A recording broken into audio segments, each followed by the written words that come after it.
ಅಂಬಿಕಾ, ನನಗೆ ಕಾಣಿಸ್ತಾ ಇಲ್ಲ. ಹೇಗೆ? ಮಾಳ್ವಿಕಾ, ಇನ್ ಮುಂದೆ ನಾನು ಯಾರಿಗೆ ಕಾಣಿಸ್ಬೇಕೋ ಅವರಿಗೆ ಕಾಣಿಸ್ತೀನಿ. ಇದು ನನ್ನ ಹೊಸ ಶಕ್ತಿ. ಏಯ್, ಅತಿಯಾಗಿ ಮಾತಾಡ್ಬೇಡ್ವೆ. ದುರ್ಗಾ ಮತ್ತೆ ಹಿತನ್ನ ಸಾಯಿಸ್ತೀನಿ ಅಂತ ಹೆದರಿಸಿದ್ರು ನಿನಗೆ ಭಯ ಆಗ್ತಾ ಇಲ್ಲ ಅಲ್ವಾ? ನೋಡ್ತಾ ಇರು, ಈಗ ಅವರಿಬ್ರು ನಿಜವಾಗ್ಲೂ ಸಾಯಿಸ್ತೀನಿ. ಸಾಕ್ ನಿಲ್ಸು ಮಾಳ್ವಿಕಾ.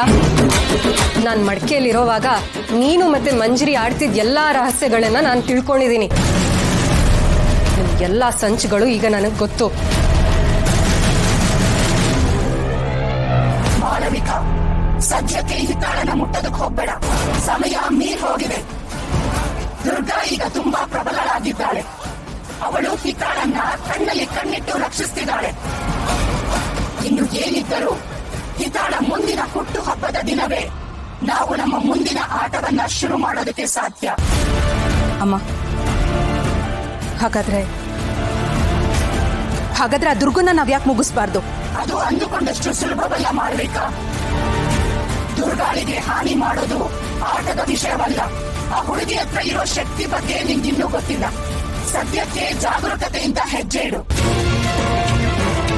ದುರ್ಗಾ ಮತ್ತೆ ಹಿತನ ಮುಟ್ಟಕ್ಕಾಗಲ್ಲ ಅಂತ ನಿನ್ಗೂ ಚೆನ್ನಾಗಿ ಗೊತ್ತು ಮಾಳ್ವಿಕಾ. ಅಷ್ಟೇ ಅಲ್ಲ, ದಾಕ್ಷಾಯಿಣಿ ಅತ್ತೆ ಬಗ್ಗೆನೂ ಎಲ್ಲಾನು ಗೊತ್ತು. ಹಿತನ್ ಹುಟ್ಟು ಹಬ್ಬದ ಪ್ಲಾನ್ ಇಂದ ಹಿಡಿದು ದಾಕ್ಷಾಯಿಣಿ ಅತ್ತೆ ಪ್ರತಿಮೆ ಬರೀ ಕಲ್ಲಲ್ಲ, ಅದು ಜೀವಂತವಾಗಿದೆ ಅನ್ನೋ ರಹಸ್ಯ, ಇವೆಲ್ಲಾನು ನನಗೆ ಗೊತ್ತು. ವಿಷಯ ಗೊತ್ತಿದ್ರು ನಿನ್ನಿಂದ ಏನು ಮಾಡೋದಕ್ಕಾಗೋದಿಲ್ವೇ? ಈ ಮಾಳ್ವಿಕನ ಬಂಧಿಸ್ತೀನಿ ಅಂತ ನೀನು ಅಂದ್ಕೊಂಡಿರೋದು ನಿನ್ನ ಭ್ರಮೆ ಅಷ್ಟೇ.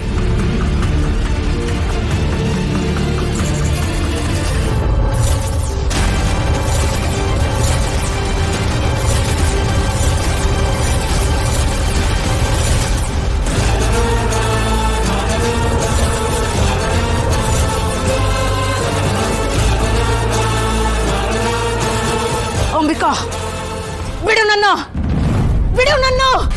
ಮಾಳ್ವಿಕಾ, ಇನ್ ಮುಂದೆ ನೀನು ಹುಷಾರಾಗಿರ್ಬೇಕು. ನಿನ್ನ ಅಹಂಕಾರಕ್ಕೆ ಇದು ಬರೀ ಆರಂಭದ ಏಟಷ್ಟೇ.